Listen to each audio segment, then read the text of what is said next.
everyone, Jessiana Seville here from the Kidney RD.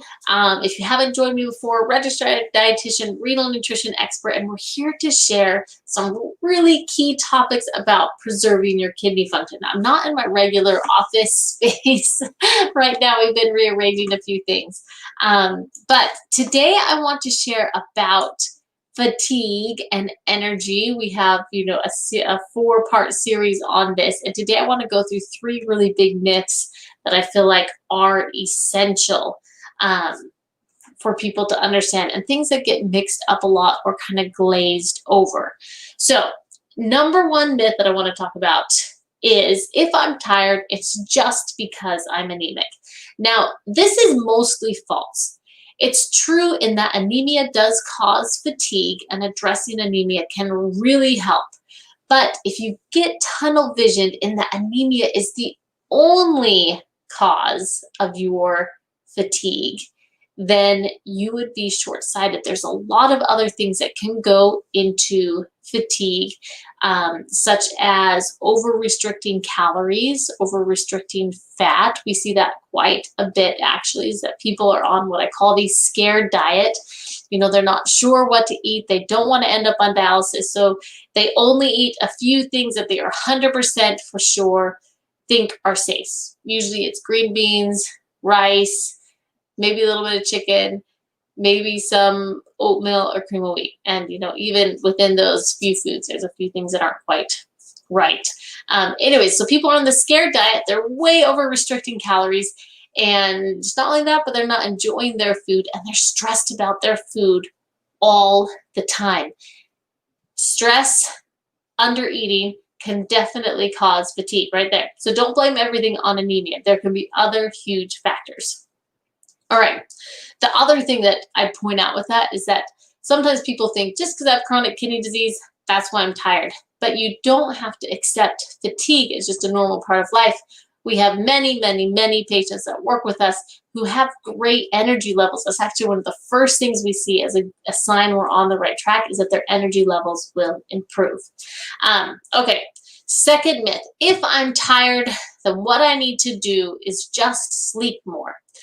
Now, this is mostly false. If you're tired, right, yes, you will sleep more, and yes, you may need more sleep, but often you don't want to consider just sleeping more as the remedy, unless, of course, you're not sleeping at night.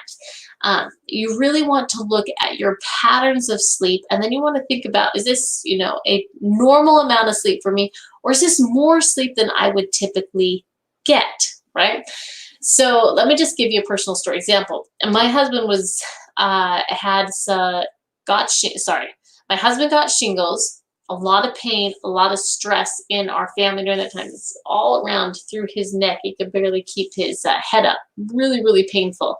So on top of being very young, right, 32, 33, he was in the middle of working on his PhD.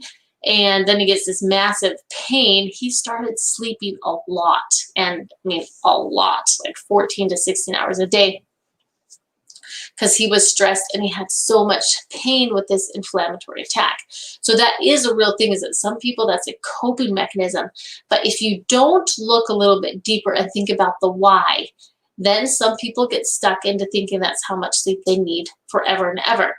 Now, one thing that we will address if people are in kind of erratic sleeping patterns, which can happen with hormones or, a lot of other things, but to be, a little bit more simple, when people come in and they have erratic sleep habits, we find that they're napping a lot during the day, is we gear back to something very simple, such as sleep hygiene. What are your sleep habits leading up into bed? Getting a really deep, restful night of sleep is a really critical part of a healing process. It's a really critical part of appetite and, a lot of things when it comes to healing and health. So what we recommend, right, all of us have these devices that we carry with us everywhere, is that we recommend that people, 20 to 30 minutes before bed, that they turn off the world, aka electronics, do something old-fashioned like read a book, play a game, breathe, pray, meditate, any of those things are very powerful in winding down. If you're used to falling asleep to the TV, it may take some time to get used to that, but it's so powerful and so important in healing and in getting a good, deep, restful night of sleep. So if you're tired all the time, always need a nap, one thing you can think back through, and again, this is not the only thing, but think about how you are leveraging the power of sleep in your life. Okay, number 3 myth. This one is really near and dear to my heart. I feel like it's very important. All my labs look good. My life isn't really that stressful, so it doesn't make sense that I'm tired, right? Why would I be tired? Must just be CKD. And I really want to address this and call this out, right? If you are tired, you're not sure why, because your labs, more or less kind of look good, other than, maybe your GFR is low.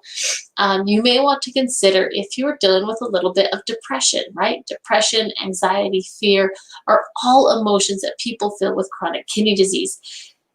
It does end up filtering into what we even do with people's diet, because diet can drive depression, right? People are sad about, and grieving the loss of some foods that they may really want to include in their life, or grieving social interactions that they feel like they can't have anymore because of a restrictive diet. Or, there's a lot of emotions tied with food. One of the first things that I feel like is really important that we address on the first visit is mental health. How are people feeling in a mindset? Do they feel like they're moving towards kidney health, or are they, still scared, and are they worried? And is depression part of the story? And if so, what do we do, right? Some people need to go to a professional and get some medications to help, but sometimes it is using the power of your mind and talking through, meditation, and, working through, finding someone that you can talk through issues with can be really powerful. For some people, taking a medication is also really important. But either way, you always want to address depression, anxiety, fear, all of those emotions. We all have negative emotions in our life, and being able to accept them, but also turn them into a positive for us, not against us, is really, really powerful. So as a recap, 3 myths. If I'm tired, it's just because I'm anemic. That's false. You don't want to get tunnel visioned in there. There's a lot of other reasons for anemia. Working with a professional is really helpful, because they can help you start piecing out where you might have some anemia from other reasons. If I'm tired, I just need to sleep more. Maybe we really value sleep, but always consider your sleep habits overall. And if you're getting a lot of sleep, an excessive amount of sleep, then you might want to consider, what else might be going on. And then number 3, I shouldn't be tired, right? Overall, things look kind of good. Is it just chronic kidney disease? No, it's not. There can be mental health, which can definitely drive fatigue, depression, fear, anxiety, all of those things. A coping mechanism can just be to be tired and want to sleep, or just, feeling tired overall. So important things to address. Anyways, that's it for today. Tomorrow, we're going to talk through 10 big things that can help you bring your energy up. Probably my favorite day of the week, because we really get into some nitty-gritty pieces. And I look forward to talking with you about that. Visit us at kidneyrd.com. You can sign up for one of our free monthly classes, or go ahead and plan a strategy call with us so you can get in and work with one of the dietitians in our practice. All right, that's it. Thanks so much. Bye-bye.